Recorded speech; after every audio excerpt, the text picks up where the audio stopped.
Hello everyone, it's Brian here with some Yellow album covers. Now you may have heard about this already. Cam at Cam's Vinyl Narrative just passed his first year in the vinyl community, and he proposed this thread called The Bright Side of the Shelf, where you show 5 yellow album covers, or an album where the predominant color on the album is yellow, and then say something about why you like the record. So pretty straightforward. So congratulations, Cam, on your first year. It's a pretty interesting idea. I will agree that there are fewer yellow album covers, I think, than other colors, but I had a long list of, I think, 30 records, and I narrowed it down to, I was going to say 5, but actually I've broken the rules. I'm going to show 6. I have 3 LPs and 3 EPs. Maybe there's something about the symmetry there. I'm not sure. So, of course, I'll leave a link to Cam's channel if you don't know it. Now, Cam started with the record that I might have considered, actually. It was OMD's Architecture and Morality, but I've talked about that band too much. So let's move on to the first one here, which is from a band from Toronto that can only be described as quirky. I mean, strange, oddball might be one. I've mentioned this band before. I've showed a record from them, but I've never showed this particular EP. It's from a band called Look People, and this EP is called Stop Making Cheese. And if you detect a subtle Talking Heads reference there, I think you might be right, because after this EP, they put out another one called More Songs About Hats and Chickens, which is pretty funny. Here's the back with more yellow. Who would not want to listen to a band that looked like that? Of course, this is led by James B., a pretty well-known person, especially at the time. This is 86. He went on to be some sort of an MC, and he wrote a book called Cocktail Parties for Dummies. I think that was the title of it. All very funny. And later, I think the entire band became the house band for a TV show in Canada called, I think it was called Friday Night with Ralph Benmergui. I was in the audience on perhaps the most legendary of the Friday Night with Ralph Benmergui shows, which maybe I've talked about before, maybe I haven't. So here's this track listing. On side Heidi, we have Stop Making Cheese and Quasi Motown. Side Peter has Dancing on Fire and Cookie Man on the Amok label.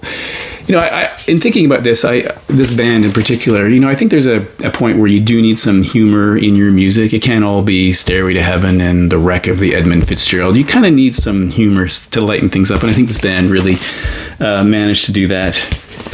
I'll show you. They're perhaps better known for a few other tracks. One might be the cover they did of Low Rider from War. That might be one.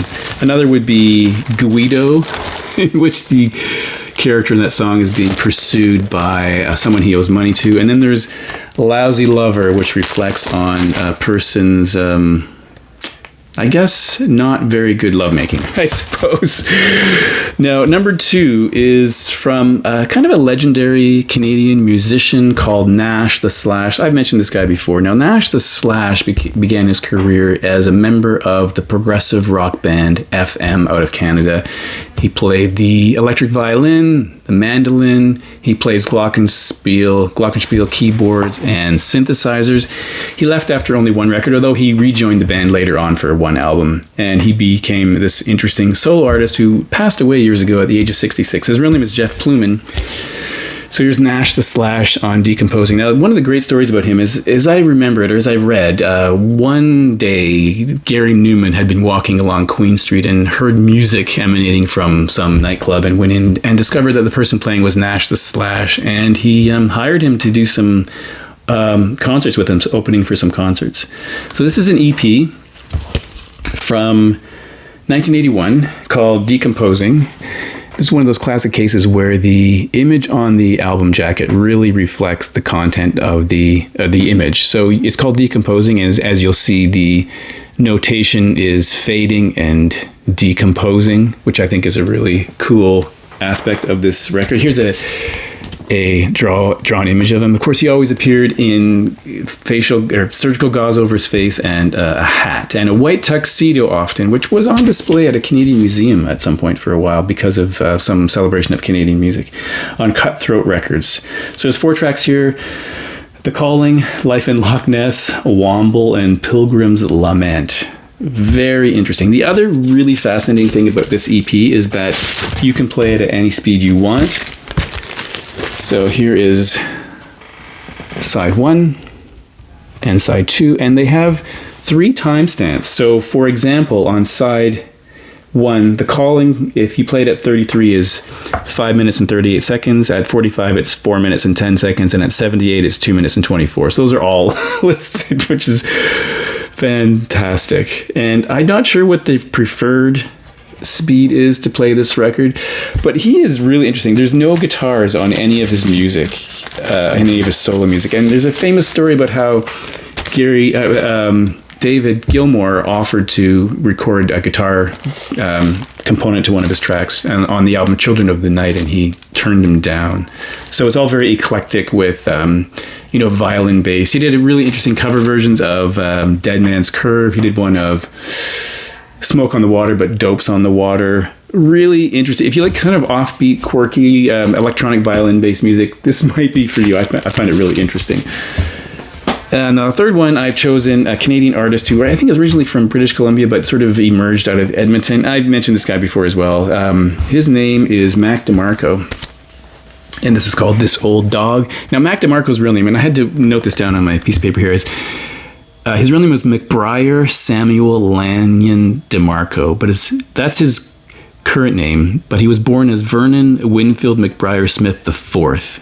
So, I mean, this guy would probably be described as slacker rock, a kind of outsider music. He calls it jizz jazz, which is a little too vivid for me. But anyway, he's released several interesting records. So here we have the back, all yellow, pale yellow, for sure, pale yellow. He's an interesting guy. He uses like pitch bending on some of his tracks, which makes it all sound a little strange. That's a classic image of him in a hoodie there. So it's kind of a strange thing to hear. I love his music. I think it's really inventive. And I have several of his records. I think it's really interesting. The first time I heard this was at a friend's garage. He was having some sort of vinyl party, and you could bring records over and play them, and it was kind of interesting. Dust, of course. I don't have everything he's released, but many things. I think he's really fascinating. Sort of, I'm not even sure, beyond saying slacker rock, it's not really folk, it's not really rock, it's sort of strange, but he's very, very interesting. Now, another EP I chose is from kind of a legendary but little known band operating in the Queen Street West district of Toronto, again, who I've mentioned before, but I've never shown this particular EP.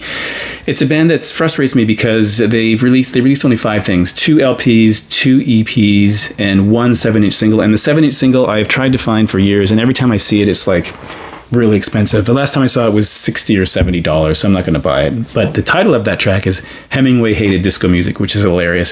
So from 1981, we have an EP called How Many Fingers from the Government.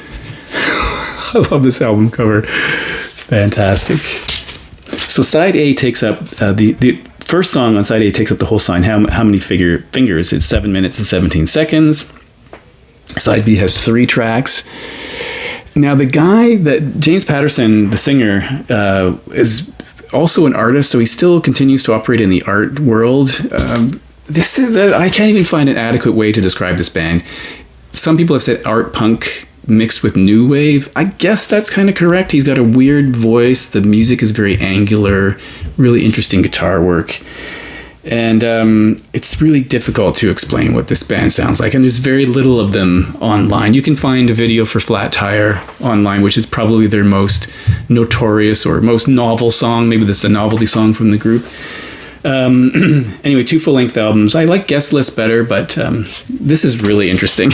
It's like I'm struggling to describe it because I just don't know how to describe it.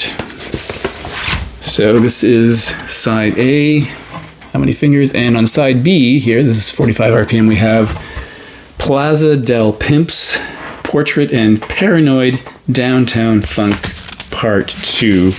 And again, there's some humor in this band, so especially on their album Guest List, so it's one of those people I really like because, sometimes, as I say, you have to have some humor in your music, so pretty cool. There's a theme approaching here because this next band is also a Canadian band out of Montreal, synth pop new wave, very well known, Men Without Hats, and this is Rhythm of Youth, their first record from 1982, I think. 82, yeah. And there's more than one version of this record. There are some with different track listings. Some of the albums have more of an orange cover. This is certainly a yellow cover on the front, but not on the back or spine, but there's a bit of yellow there. So I consider this a record that would fit the theme. And of course, the huge track on here is Safety Dance, The Safety Dance, which was a huge hit and not a song from them I really like. It probably suffered from being overplayed, if you ask me. They have some other songs that I think are better, like Living in China, I think is probably better. I Got the Message is probably better. And that could be because how many times have you heard The Safety Dance, even when you didn't want to? It's kind of one of those songs that were kind of thrown on you and you had no choice but to listen to it. Here's the inner sleeve for that. So kind of a pleasant, new wave band from Montreal on the Sire label with yellow labels. Isn't that cool? Right. Fun record. So yeah, that sort of satisfies the whole early 80s synth pop kind of style. I still really like the song Safety Dance, but it is overplayed, but it's a fun song, which I really like. And to no one's surprise, I will close out this video with a band I've talked about quite recently and on more than one occasion. It is Sloan, and this is the Double Cross, a well-known Canadian band who started in Halifax and later moved to Toronto. And one of the notable things about this band is that the four members have been consistent through the entire time since the late 80s, and they all write songs and they all sing their own songs, which I find is really interesting. So there's a lot of deep talent in this band. I just went to the Sloan garage sale just a little while ago. This is their something like their 10th record, I think, from 2011. I think the single on here was Unkind, just listed there. Really a very talented band. If you're interested in Canadian power pop, this might be the best example of Canadian power pop. They're really, although they're well known and they have a very devoted fan base, I still think maybe they could be better known, and it's kind of sad to think about that. But here we have the lyrics. This came after a 3-year break, I believe. They finally came back with this record. Every time we get a new Sloan record, I think it's kind of like a gift to the world. Side 1, Side 2. I know there are other bands who have multiple singers and songwriters, but it's really interesting to me that there's these 4 guys that manage to stick together, that all write songs and that all sing them. And in some cases, when they're singing songs, they have to switch instruments, right? So the bass, the drum player might come out. So I find it interesting. The drummer, I find him really fascinating. So that's called the Double Cross. Did I say it was called the Double Cross? Anyway, Sloan. There we go. That's my 6 records for Cam's Vinyl Narrative. Be sure to check out his channel. And thanks for watching. I will see you in the next video.